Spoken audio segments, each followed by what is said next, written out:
They are so powerful, they have a country named after them. They are the Saud family of Saudi Arabia. I'm a Saudi, you're a Saudi, he's or she is a Saudi means you belong to that family. Saudi Arabia is a dictatorship managed by a democracy. We're really talking about a core group of maybe 15 to 30 princes that are really controlling the final decision on everything.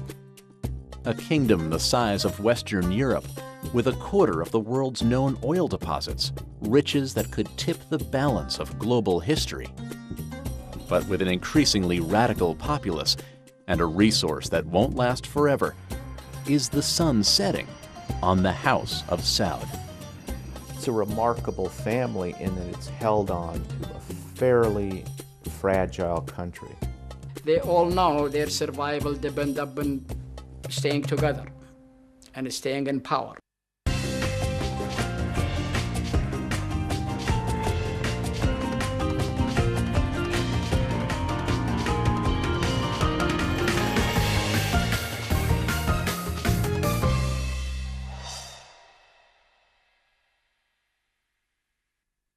Each day brings further evidence that the ways we use energy strengthen our adversaries and threaten our planet. Western leaders point to Middle Eastern oil as one of the most pressing problems facing their countries. And to many, one nation is synonymous with foreign oil: Saudi Arabia. It was called the day the West woke up. The fact that 15 of the 19 terrorists on September 11, 2001 were Saudi nationals surprised some.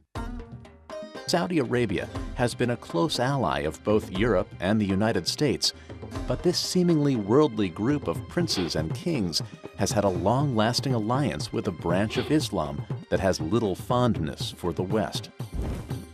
The Saudi royal family funded the extremists for years. I mean, we're talking about going back to the 30s, and back to independence. So these people really control the media today.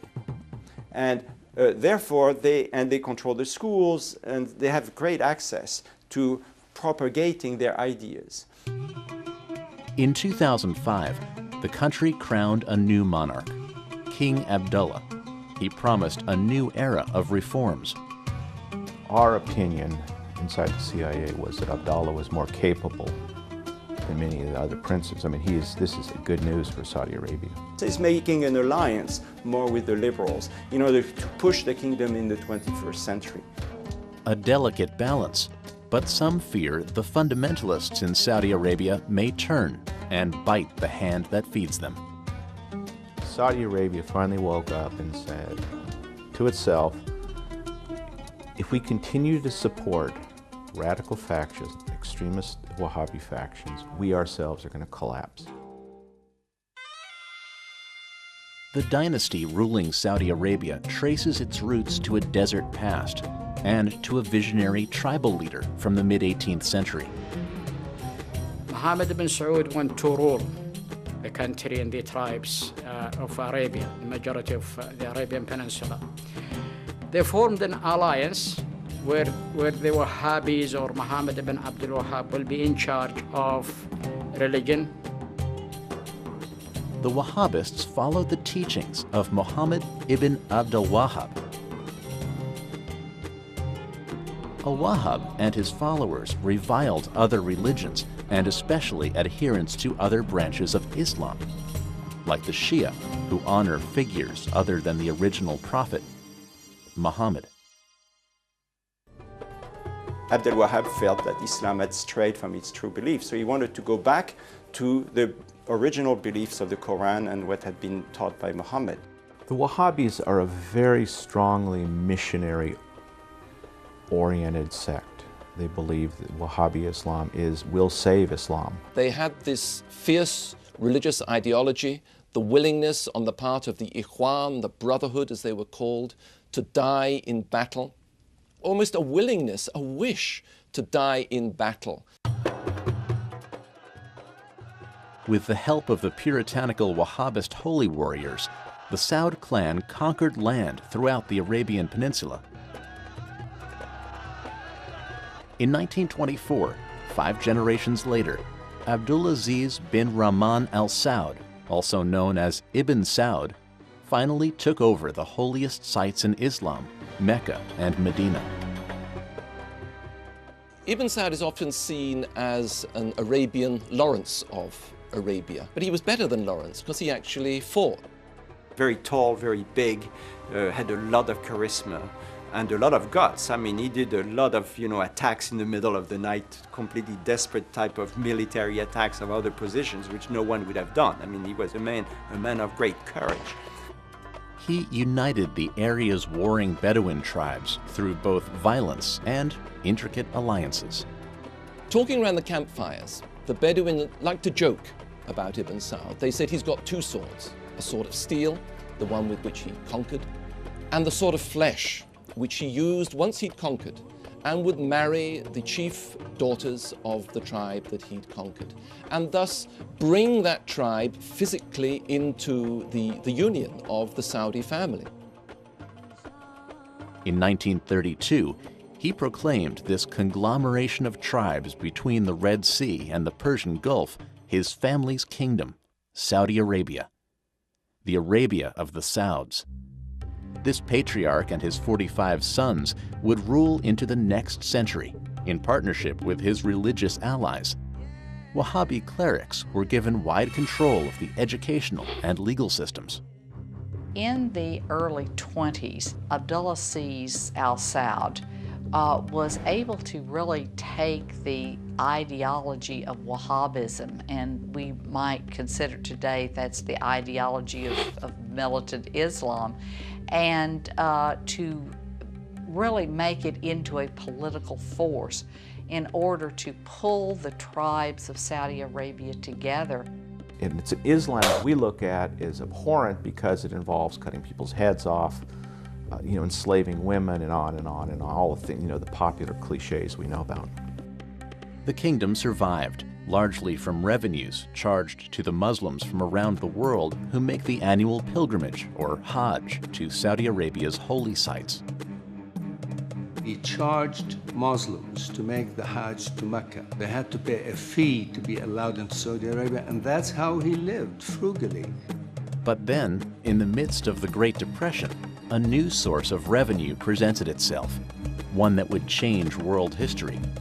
Oil had been found in nearby Iraq, Iran, and Bahrain. He was able to have the vision to know what he did not know. He knew that he did not know anything about oil, so he was not going to go look for it himself. He knew it existed, he knew he could bring a lot of money to the kingdom, so he hired the oil company of Southern California, SoCal, to look for oil, and eventually, it took them a long time, but they found oil.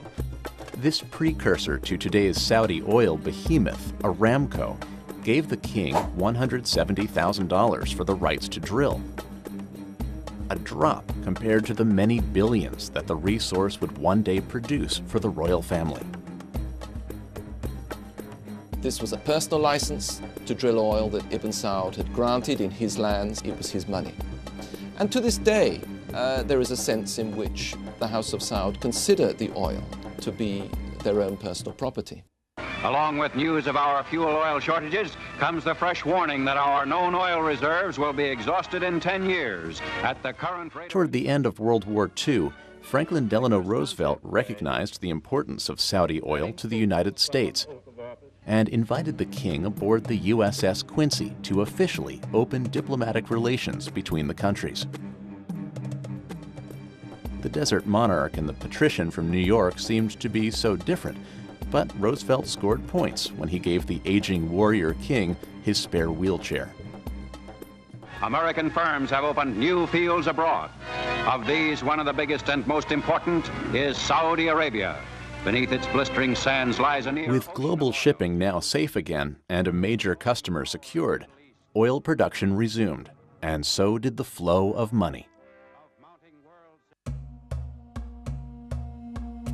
The king wanted to modernize, no small feat when his ideological partners, the Wahhabis, outlawed innovations developed after the time of Muhammad.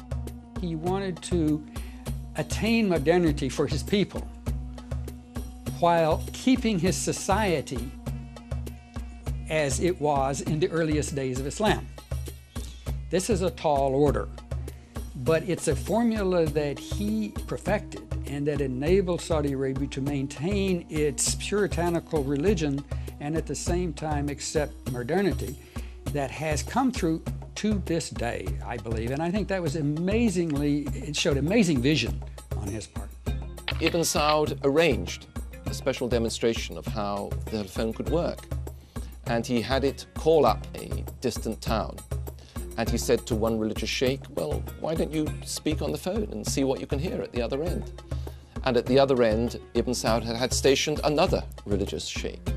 And so when the religious saw that this work of the devil could in fact be used to make their own communications easier, they changed their mind. As the battle-scarred king aged and his severe arthritis increased, his kingdom seemed poised for either great wealth or oblivion. By the early 1950s, people around the world wondered, could the new nation last longer than its charismatic founder? Who would be the next king? The system of succession in Europe, in royalty, it tends to go from father to son. And if there's no son, we name a woman and then you have a queen. It doesn't work like this in a Bedouin system. In a Bedouin system, the family gets together and tries to find out who the most important leader is. Saudi Arabia is a dictatorship managed by a democracy. In other words, the royal family works solely by consensus. And any decision in the royal family has to be okayed by everyone. With the wrong successor, the fledgling country's vast wealth could be squandered, and the kingdom could quickly return to its desert roots. The kingdom of Saudi Arabia was propelled from a group of desert tribes to a modern nation. This happened in just a few decades at the hands of its founding king, known in the West as Ibn Saud. But in his waning years, Ibn Saud faced a problem. In the last years of his life, Ibn Saud relied very strongly on his two eldest surviving sons, Saud and Faisal. But most people who knew the two brothers knew that the second brother, Faisal, was the one who really had it in his head, the one who had the political ability. And so, before he died, Ibn Saud is said to have brought the two brothers together and asked that although one would obviously become king, that was Saud, and the younger one, Faisal, would become crown prince, they should see themselves as a partnership and should work as a team. On November 9, 1953, the warrior who established Saudi Arabia died in his son Faisal's arms. But Faisal was not the heir to the throne. I don't know why Saud was chosen over Faisal. Probably because he was more senior and had therefore more of a following in the rest of the family and was probably more of a unifier into the family. But he did not do well because he spent too much money too quickly and he brought the kingdom to bankruptcy basically. The new king, Saud, eventually built 10 palaces and in 1 year ran up $5 million in food bills alone. He gave solid gold watches to visitors, watches sporting his own portrait. They became known as Mickey Sauds. Saud was known as a mismanager. He was not what we would call a successful manager by modern standards. The country ran into huge deficits. He had a reputation for being more interested in the leisurely lifestyle than in the running of a country. Saud's extravagance even extended to his personal life. He had 52 sons and 55 daughters. Saud's brothers were concerned about the hemorrhaging budget, and their Wahhabi Muslim partners were concerned with his relationship with Egypt's Gamal Nasser, a proponent of socialism. Would the royal family council try to undo the will of the patriarch king? Would there be a coup d'etat?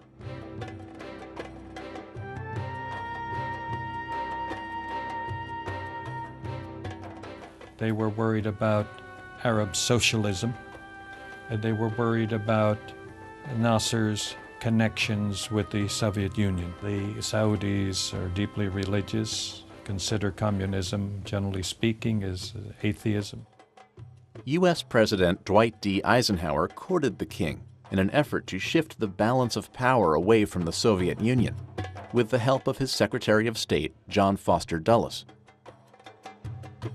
Eisenhower and Dulles had the idea for a time that Saud, representing the Saudi state, which was receiving more and more oil income, might be a useful counter to Nasser in the Arab world.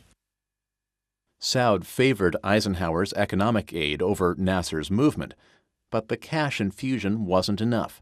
The family council moved to sideline Saud and put the crown prince, his brother Faisal, in charge of day-to-day affairs, a huge embarrassment to a sitting monarch. King Saud tried to regain power, but the deficits continued. He was declared unfit to rule and exiled to Greece in 1964. Even who the king is defined by the family. You know, you have to be very, very subtle and very careful on how you work this out if you want to maintain yourself in power. He simply was not up to running a country that was rapidly moving from the 7th century into the 20th century. The skills, the sensitivities, the sophistication, the administrative skills, he just didn't possess. He was a rather tragic figure. It was Saudi Arabia's bloodless coup. The deposed king died in 1969. King Faisal had already been the country's leader for years. President Kennedy supposedly said to Faisal, "Your Majesty, you're going to deny this, but there are slaves in your country, and I want them freed." And they were freed as a result of this meeting. Personality-wise, they were so different. Intellectually, they were so different. Saud, the last thing one would ever have said about him was that he was an intellectual. That wasn't his interest. Faisal was very well read, paid attention to all kinds of things. He was a very wise, able man. An austere figure with a surprising past. I understand that when he was a young man, he was a bit of a libertine at times. I can't say how much or just where, but that was what the stories were. In his youth, Faisal was known to live the high life, even on a humble picnic with friends. Oh, that was hysterical. That really was hysterical. And we prepared beef hot dogs and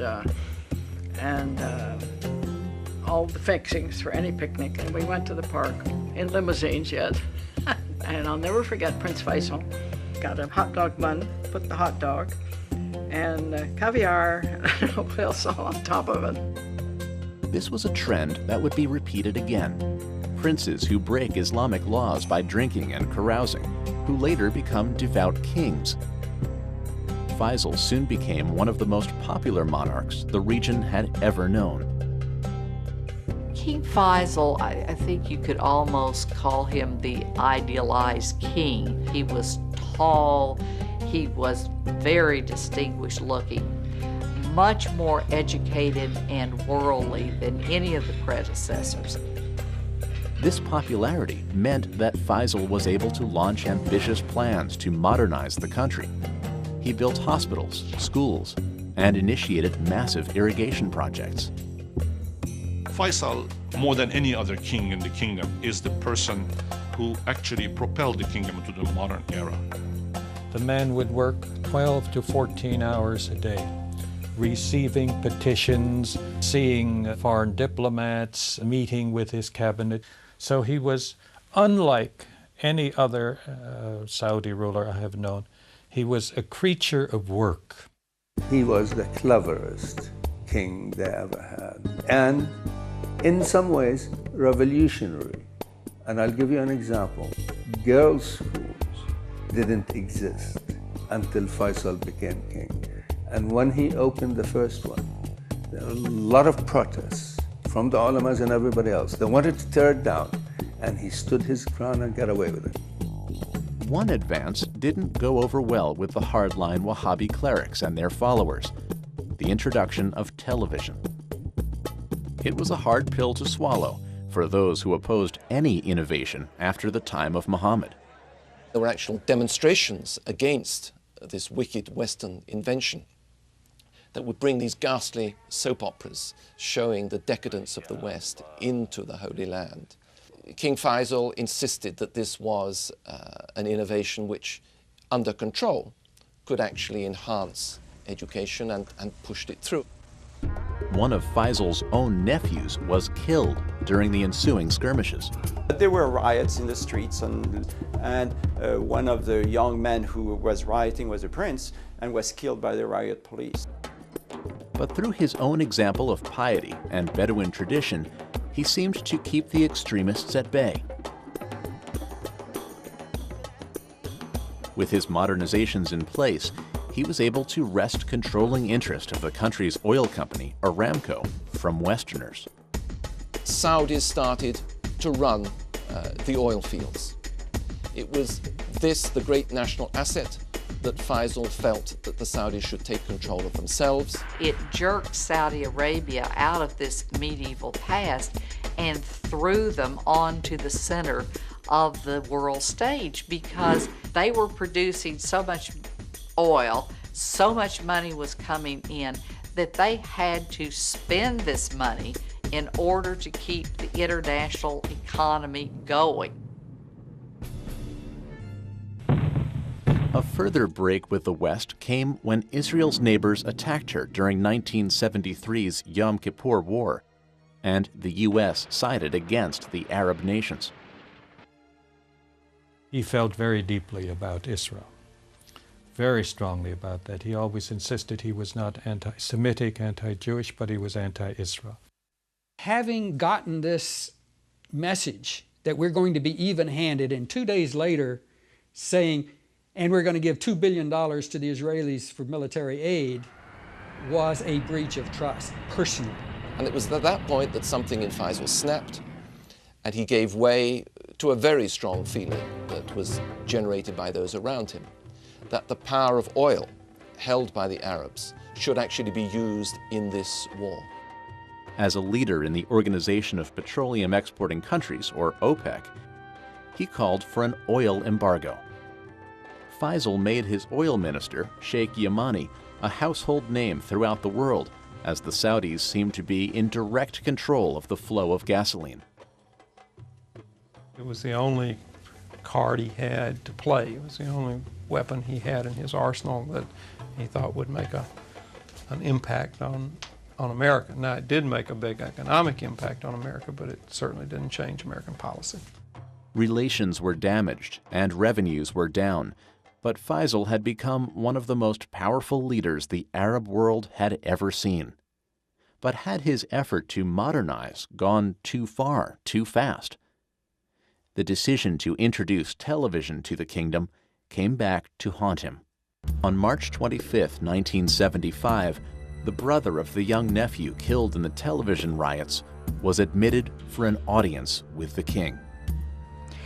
And when his turn to greet Faisal, he pulled his gun and blasted his brain.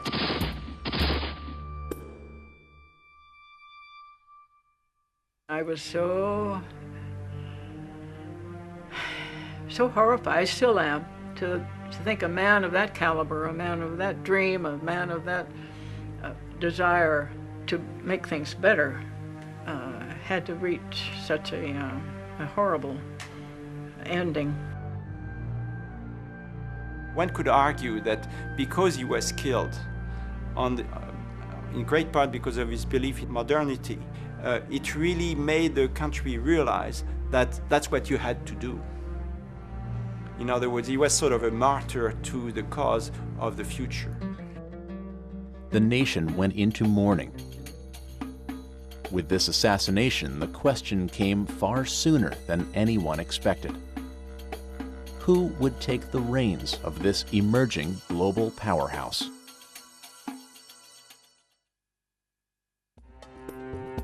With the assassination of King Faisal, the Kingdom of Saudi Arabia suffered another crisis of leadership.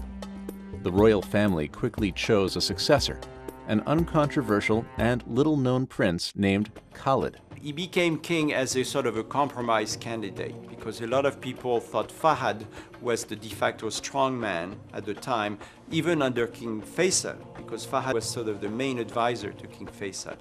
But Fahad, because of his reputation as a playboy and whatnot, did not always have the support of the rest of the family. So Khalid, who was thought by many people as not wanting to be king at all, sort of was made king as a peacemaker, as an interim personality until things could be sorted out.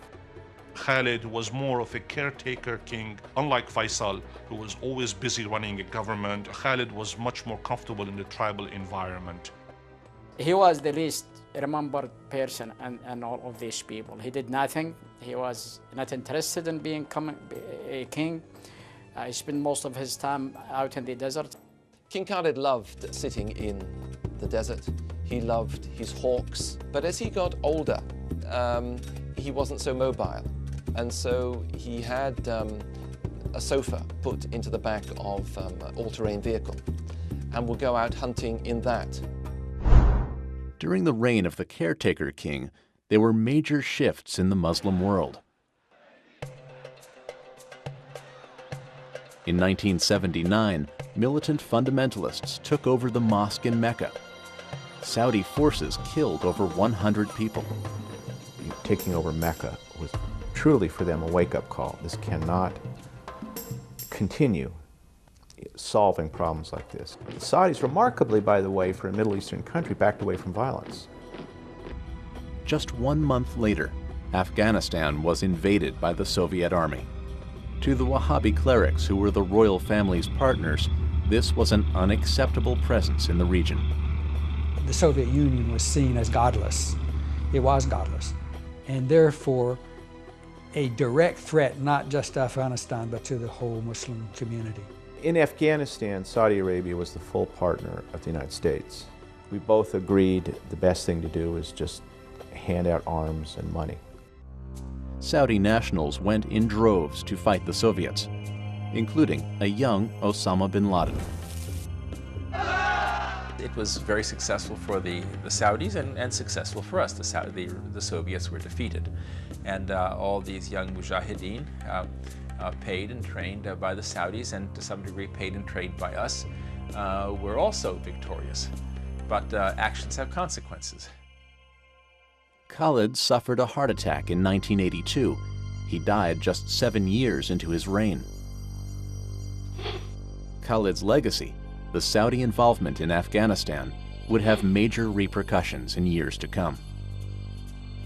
How do you reintegrate young warriors when they come back victorious from a war? They looked and they saw, instead of a country ruled by shepherd kings living austere Muslim lives, they saw a country that was run by and for the benefit of the royal family, and where there was a gap between what the royal family said and what it actually did. With Khalid's death, the crown prince Fahad became king. By reputation, he seemed the opposite of the austere Muslim that the Wahhabist populace expected of their leader. Word had it that he had once lost $6 million in a single night in Monte Carlo. He owned yachts, an estate in Spain. Even Fahad's weight was seen as a symbol of royal decadence. The king's weight would balloon up into, well over 200 pounds and perhaps a good deal closer to 300 pounds. And then he would go on these crash diets. But pretty soon you'd see him, and even in the flattering, concealing garments that Saudis wore, you could tell that there was a lot of king there beneath these garments. I think it added to the way people saw him as someone who was not as self-disciplined and with the same inner checks that someone like Faisal so totally had. The entire family came under scrutiny. One prince, Al-Walid bin Talal, was said to be worth nearly $20 billion before his stake in Citigroup plummeted during the bank crisis of 2008 and 2009. In one of his opulent homes, Al-Walid had 17 dining rooms, 12 elevators, and a private screening room. hardly the Spartan life of Wahhabist Islam, which shuns anything developed past the 7th century. Rather than reining in the royal family, he more or less just let them run wild. I think Fahd really was breaking the commitment to what I might call social justice in Saudi Arabia and allowing the elites to amass great wealth. They were very much nouveau riche at the time, and all of a sudden that this big manna coming from heaven, and they were spending it like crazy. I mean, it was very much fun, and then they realized that there's a lot of drawback to that. Also, King Fahd was really seen by the religious establishment as being too wild, and so when he became king, he had to make up for that. Even as the royals reaped their percentage of the oil profits, unemployment within the kingdom soared. You had this population explosion, more and more people who were needing education and needing health services, needing housing, and needing jobs. And the Saudis just were not producing the jobs that they needed in order to keep the population, satisfied. The discontented masses, trained in madrasa schools and funded by the Saudi government, were about to add another grievance. International forces, non-Muslim soldiers, were about to be stationed on their holy soil at the invitation of the royal family. In 1990, Iraq's Saddam Hussein ordered the invasion of Kuwait. An international coalition was poised to take Kuwait back. King Fahd, fearing that his kingdom was also in Saddam's sights, agreed to station foreign troops on Saudi soil. Saudis had always had a real fear and resentment of an American military presence in Saudi Arabia for two reasons. One, they are xenophobic, and the idea of armed foreigners in the country was very disquieting to them. Another thing that was of grave concern to them was that they consider Saudi Arabia to be sacred soil because it is the place where Mecca and Medina are. As if to counter the criticisms, Fahd continued to fund the religious right. He allowed the conservatives to take over society. And under the years of King Fahd, society became very, very closed. Women were not allowed to work when they were allowed to work before. Of course, they still are not allowed to drive. Foreigners were really kept aside, etc., etc. And they gave a lot of money to movements outside, proselytizing movements outside Saudi Arabia to push this conservative Wahhabi trend. And so the religious right was always reluctant to attack the royal family. I mean, they were the financiers. But the efforts didn't silence the most radical elements, especially since 5,000 American troops remained after the first Gulf War, a fact that made the top of Osama bin Laden's list of grievances. He uses the American presence to recruit some of these religious extremists who are trained in Saudi universities to literally hate non-Muslims. And look who's supporting the Saudi royal family. The infidels are supporting them, who happens to be having bases in our country. In November 1995, angry rhetoric turned to violence. A U.S.-run training facility in Riyadh was bombed, killing 5 Americans and 2 citizens of India. King Fahd claimed to have found and executed the guilty terrorists, but U.S. law enforcement agents complained that they had never been given access to the investigations. From our point of view here, of course, we viewed it as the killing of U.S. servicemen, and therefore we wanted to be involved. But from the Saudis, it was on their territory, and they were going to lead the operation, and they were going to manage how it was investigated. The following year, terrorists drove a truck with 5,000 pounds of explosives into an international complex called the Khobar Towers. 19 Americans were killed, and nearly 400 people of various nationalities were injured. This was a strike at the royal family, bring it down. And I think it was vulnerable. And then, the events of September 11th, 2001. 15 of the 19 attackers were Saudi nationals. The alleged mastermind, Osama bin Laden, was also from Saudi Arabia. People around the world started to focus on the royal family and their relationship with the hardline Wahhabi branch of Islam. This was never planned by the Saudi royal family, but they allowed the Wahhabis to spend their money in places like Pakistan, and this is the result we're getting. Victims' families alleged that key Saudi figures funded al-Qaeda, including Prince Sultan, the defense minister, and Prince Turki al-Faisal, the ambassador to Great Britain at the time. Although we cannot prove that high-ranking Saudi officials committed this atrocity, we know for a certainty that they were the terrorists' travel agents who delivered them well-fed, well-trained, and well-equipped to the World Trade Center that day. Most of these allegations were dropped by 2005, but damage had been done. The Saudi monarchs threatened to divest of key investments in the United States. During this period, Fahad suffered a debilitating stroke, and Crown Prince Abdullah took responsibility for day-to-day operations. It was an excruciating period for the Saudis because they didn't know who was in control. So you had a huge power vacuum. Rumors swirled that Fahad's prominent full brothers, known as the Sudari Seven, weren't ready to give up power. The Sudari Seven they had a single mother from Sudair. It was the favorite wife of Abdulaziz, the founder of Saudi Arabia, and they had 7 boys out of this relationship,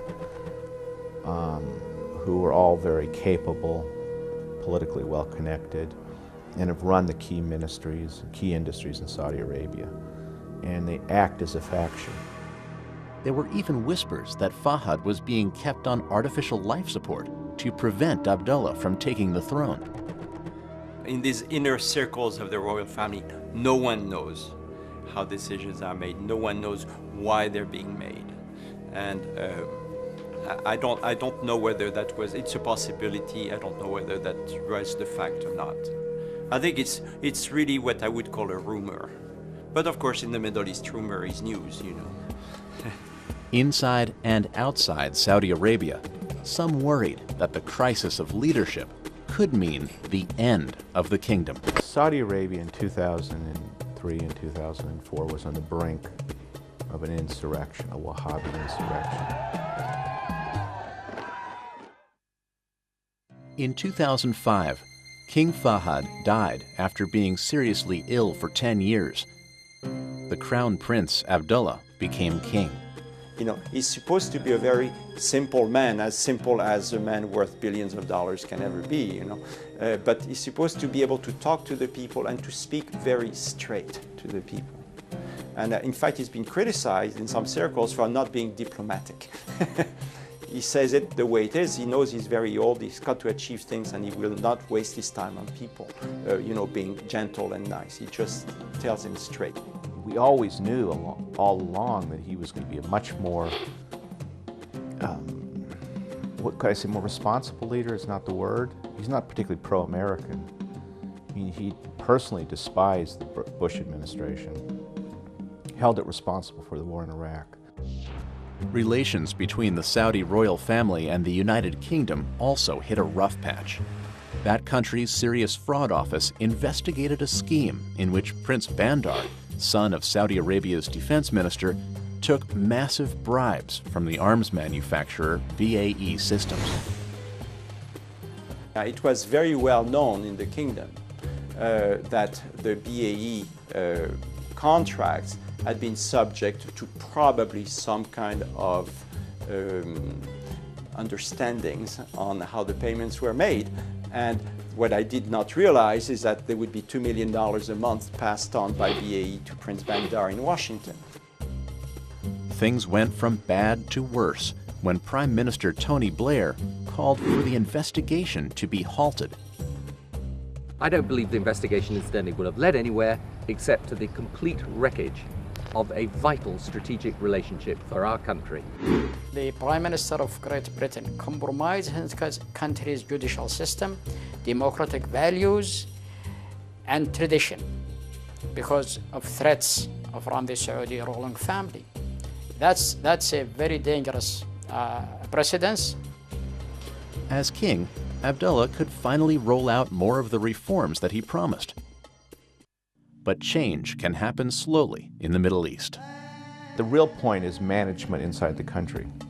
And you know, frankly, I didn't think this was going to be this smooth. Saudi Arabia is stepping into the 21st century. Slowly, but it's coming in. Because he believes that the kingdom will only reach its potential if it's allowed to develop economically, and that means really moving away from the conservative religious establishment. Abdullah has also started to carry out his goal to loosen ties to the West. He tried also very hard to go east to China and to India and have arms deals and arms sales with these people in cooperation. And he felt comfortable with that, and he used that actually as a blackmailing instrument against the West. You know, we are not the only boys and girls in town. I mean, China and India, their economies, they will use our oil. We could get arms from them, we could services, so we don't need you as much as we do. Whatever his reputation, Abdullah seemed to hold particular sway with the product of another oil family, President George W. Bush. The big image we have of this is when Abdullah went to Crawford, Texas, and talked to the president and walked with the president around the compound there. And that meeting in Crawford was very important for the Saudis. Not so much for the war in Iraq, which there was always disagreement, and they'll never agree with us on anything on that. But one of the big decisions that were taken at Crawford, which didn't make headlines at the time, was the fact that the king was able to convince the president to allow Saudi Arabia into the WTO, against a lot of the objections of the Europeans. Today, Abdullah is pushing to diversify, making the kingdom less dependent on one resource. If the price of oil stays down below $30 for a long period of time, Saudi Arabia will once again face existential problems, as will the rest of the Gulf. So they're spending an enormous amount of money on education to bring more research, more dependence on science. They are spending an enormous amount of money on creating factories that will use their energy, of course, because that's what they have, that's cheap, but in a way that instead of selling it for $40 a barrel, that after the value added and the work and so on, they will sell ultimately for $500 a barrel. Abdullah is the right man at the right time. He has maintained his ties to the traditionalists. He is very well respected by all Saudis as being pious, uncorrupted. And he knows it's going to take a generation, at least, to change the educational system. But he knows if you don't start now, you'll never get anywhere, and the kingdom will stay as a second-rate power forever. In February 2009, King Abdullah shocked the world. He announced that he was dismissing ultra-conservatives from top posts and made other changes. And we've seen with the appointment of a female minister, deputy minister. I mean, this is all fantastic news for Saudi Arabia. This is a vibrant society. It has its problems, like all societies in the world, but it is not a failed society.